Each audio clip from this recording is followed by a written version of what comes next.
Today we are painting a background where we will be putting our mandala print. So this whole thing will get color, and when it's dry, we will print our mandala using Radial Symmetry. First things first, on the back side of your paper, write your name and your class. We're using liquid watercolor, which is bright, bold colors. We don't need to dilute it, although we can. I like the nice, bright, bold colors. You're welcome to paint in any sort of pattern that you want to, whether you're doing a circular pattern, you're doing diagonal lines, kind of doing it in a diamond formation. Just stay away from symbols or stay away from words when you're painting it. We're gonna paint the whole thing. Use your knowledge of color theory so you know how two colors will mix. Remember, it's always a safe bet if you pick two colors that are touching on the rainbow or two colors that are touching on the color wheel. If you end up mixing opposites, we end up getting some strange effects that may not be what you are looking for. Also remember to keep your brush clean in between colors.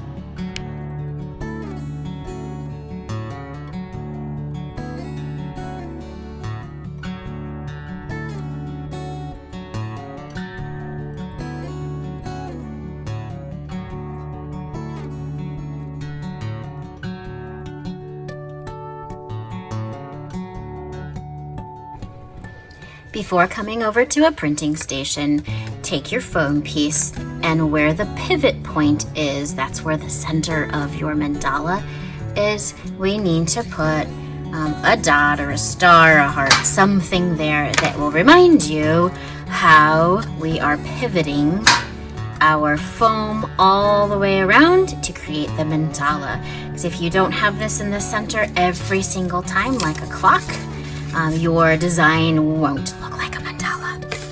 Okay, got something down to protect the table. Our printmaking ink might come in a jar like this, or maybe a tube. This is the Dairy Queen Blizzard of the paint world. It's very, very thick, and we don't need a lot of it to work. You can use a popsicle stick to scoop out just a little bit. Wipe it on with it's a piece of plexiglass, plastic, cookie sheet, whatever works. Take the popsicle stick back in the ink jar.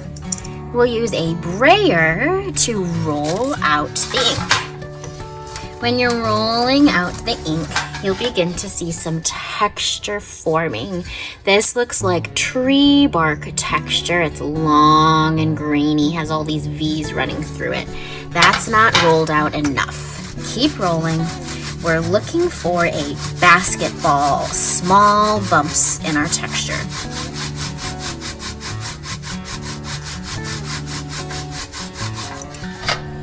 That looks better. It seems very smooth. There's just a few little dimples of ink on there.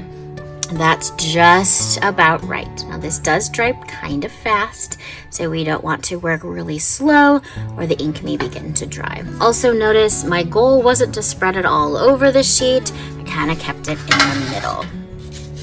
When you're ready to ink, be sure that you have your painted watercolor background. If your teacher lets you do a test print first, that's always a good idea. I am just gonna go for it in the demo. Rolling ink on the brayer, roll it on the foam. Ink on the brayer, roll it on the foam. Notice that where you've pushed down, no ink is going.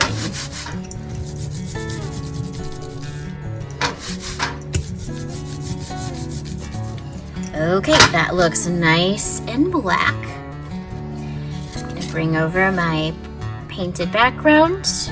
I make sure that my pivot point is in the center. We'll pick up our burnisher or printmaking spoon. 2 fingers go in the center. Rub, push hard on the back side.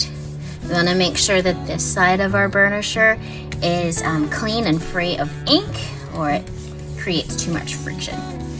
Really push and rub. Pull your print. Ta-da! And we're going to keep doing this 3 more times. At some point, you may need to add more ink, probably after the second print. Remember to look for that basketball texture in your ink.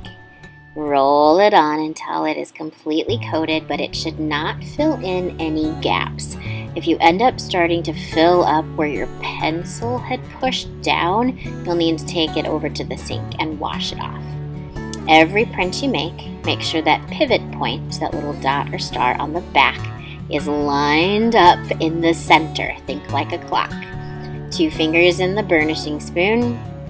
Rub, rub, rub. Hold tight so you don't slide your foam by accident. Then on your last print, same process. Check to make sure you have enough ink. It should look nice and dark. Hold and rub with your burnisher.